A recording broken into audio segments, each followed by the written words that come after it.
Okay, so we're on theme.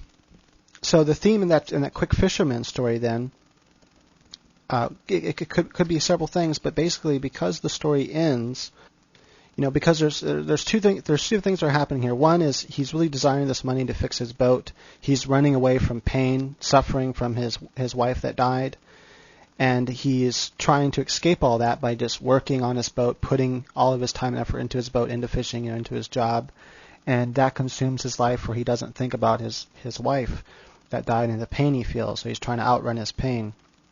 So one of the morals of the story could be that, that you can't outrun your pain, and it's not good to outrun your pain, to let it go, to let it go and find new love. But obviously the statues reveal kind of what the theme of the story is, that love is the answer, and that's kind of like the theme, that love is the answer, and maybe to everything, but love is definitely the answer to your problems, to being hurt by love, and it's definitely another part of that theme, that love is the answer, is that money is not the answer. So you see that he's thinking money's the answer, just got to get money, got to fix my boat, living my life, working, all of this is the answer. But no, love is the answer. That's not the answer. So that if the story had ended differently, if he had chosen money over love and took his money and went back home and just said to hell with love and fix his boat up, then the theme would have been that money is more important than just don't worry about love, don't get hurt, just avoid getting hurt, and because if you love her you'll just get hurt again probably, so it's better just to avoid getting hurt again and wallow in your pain and run from your pain and continue working all the time. Okay, so I spend more time on desire, goal, conflict, theme, world building, foreshadowing, because these are very important to your story. These are also very important, but I just spend a little bit more time on those, so we'll spend less time on these. So you have your main character, and you have to decide who your main character is. And the three things you want to think about when developing your main character that will definitely, and this is like with back history, that will definitely affect back history and present time. This will affect how your main character acts, what kind of person he is. So the first thing is the psychological aspects. That is the person shy? Is he confident? Physiological, how they look. Is he buff? Is he puny? Is he scarred? Maybe from his past, whipping or something.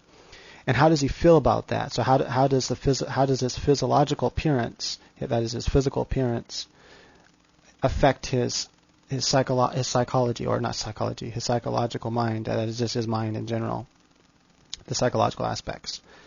So if it's a female character and she's like shy and she doesn't like her body, so you can see that maybe she's just slightly overweight, or maybe she's not overweight, maybe she's really skinny, kind of like Twig, and she hasn't fully developed into her body yet, and she's kind of shy about that. So that affects her psychological aspects. She's kind of shy, maybe she dresses in sort of baggy clothes, doesn't want to be seen, and so those work together often. And if the guy's like buff and strong, he's confident, but you can also throw a loop there, make him buff and strong, but make him self-conscious about his body, self-conscious about his body, that he doesn't like it, and that he doesn't think he's good looking and stuff. So that can actually work out well, using opposites like that for a character. Then you have the sociological, so his background, where he lives and stuff, where he grew up, where he lives now, and where he did live. Does he live in a big city around a lot of people, or a small city? Did he grow up in a small town and now lives in a big town, or both? He grew up in a small town, still lives in a small town. Is the big city foreign to him? Did he grow up with gang members? Did he grow up in gang, violent places, or is that totally foreign to him? Did he grow up in slave trade, as a slave?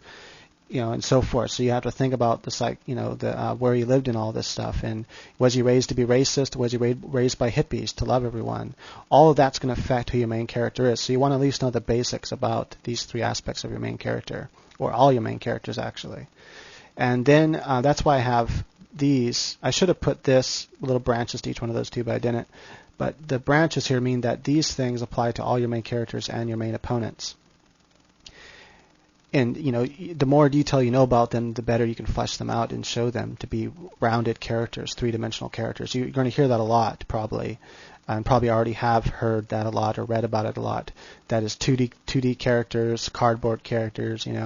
That means they're flat. They're not well-rounded. If you pay attention to these three aspects and make sure that shows throughout your story and these aspects, then your character will be more rounded. What these mean then is allies, which is people that help your main character. They're the main character's friends or just people that help them. In fantasy, an ally can just be that weird character that gives them a hint where to go. Like in the movie Labyrinth, an ally was actually that little snail in the beginning that helped her find the wall that she can find her way out of that hallway. Then you have your fake opponent. You don't have to have, this isn't necessary, but you could add depth to a story by having a fake opponent. That is someone that we think is an opponent or that the main character thinks is an opponent, and maybe we know is not. If it's written from more than one point of view, then we can know something the main character doesn't. But anyway, they're really his ally. Then you can have a fake ally. This is where, to us, to either us or the main character, they seem to be an ally to the main character, but in trueness, they are an opponent. And then, of course, you have your opponents. Sometimes your opponent is one, sometimes it's more than one, but you usually have one main opponent. And sometimes the opponent could actually be nature herself, because there are a couple different ways you can tell a story. That is man against man against self, man against nature, man against, sociology and so forth. So, there's a couple ways you can have a story who the opponents can be.